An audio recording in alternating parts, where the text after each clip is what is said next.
Hello. നമ്മുടെ ഇന്നത്തെ പരിപാടി എന്നത് നമ്മുടെ വണ്ടിയുടെ അപ്ഡേറ്റ് എന്തെന്നറിയാൻ വേണ്ടി നമ്മളിന്ന് തൊടുപുഴയിൽ ജോഷിലോട്ട് പോവുകയാണ്. അത് മാത്രമല്ല നമ്മൾ കുറച്ച് ഐറ്റംസ് നമ്മൾ തന്നെ ഡയറക്റ്റ് സപ്ലൈ ചെയ്യാമെന്ന് പറഞ്ഞിട്ടുണ്ട്. അപ്പം അതിൻ്റെ കാര്യങ്ങൾ കൂടി സംസാരിച്ച് അതിനും കൂടി ഒരു എസ്റ്റിമേഷൻ, അതിൻ്റെ വർക്കിൻ്റെ എസ്റ്റിമേഷൻ മാത്രം എടുത്തിട്ട് പോരാൻ വേണ്ടിയാണ്. അപ്പം അവിടെ ചെന്നിട്ടുള്ള വിശേഷങ്ങളൊക്കെ കാണാം. വണ്ടിയിൽ CNG ഇല്ലായിരുന്നു. പോകുന്ന വഴിക്ക് CNG അടിക്കാൻ വേണ്ടി കയറിയതാണ്. അങ്ങനെ നമ്മൾ ജോഷിലെത്തി. നമ്മുടെ വണ്ടി കയറിയിട്ടില്ല, യാർഡിൽ തന്നെ കിടക്കുകയാണ്. അപ്പം അതിൻ്റെ കാര്യങ്ങളൊക്കെ ഒന്ന് അറിയാൻ വേണ്ടി ഓഫീസിലോട്ട് പോവുകയാണ്. ഇവരുടെ യാർഡിൽ തന്നെ ഒരുപാട് വണ്ടികൾ ഇപ്പോഴും കിടപ്പുണ്ട്. കുറേ വണ്ടികളൊക്കെ വർക്ക് കഴിഞ്ഞ് പോയി, ഇനിയും വർക്കിന് വേണ്ടി വെയിറ്റ് ചെയ്ത് ഒരുപാട് വണ്ടികൾ കിടപ്പുണ്ട്. പിന്നെ ഞാൻ ആദ്യം പോയത് ഇവരുടെ യാർഡിൻ്റെ ഉള്ളിലോട്ടാണ്. അവിടെ ചെല്ലുമ്പോൾ നമുക്ക് ഒരുപാട് ട്രാവലറും അർബാനിയും കാണാൻ കഴിയും.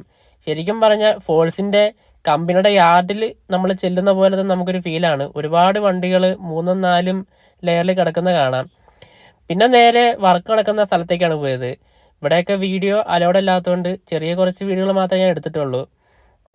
ഇത് നമ്മുടെ മോഡൽ സെയിം ഒരു 12 സീറ്റാണ്. ഇതിൻ്റെ വർക്കും കഴിഞ്ഞ് ഡെലിവറിക്ക് വേണ്ടി വെയിറ്റിംഗ് ആണ്. ഒരുപാട് വണ്ടികളിവിടെ വർക്ക് നടന്നുകൊണ്ടിരിക്കണം കാണാം. നമ്മൾ മെയിനായിട്ടും വണ്ടിയുടെ സൗണ്ട് സിസ്റ്റവും TVയും ഇൻവെർട്ടറും നമ്മൾ ഡയറക്റ്റ് സപ്ലൈ ചെയ്യാനുള്ള കാര്യം സംസാരിക്കാനാണ് വന്നത്. അപ്പോൾ അതെല്ലാം സംസാരിച്ച് ഡീലാക്കി നേരെ ഇനി വീട്ടിലോട്ട് പോവുകയാണ്. അപ്പോൾ അടുത്ത വിശേഷങ്ങളുമായി കാണാം. ബൈ.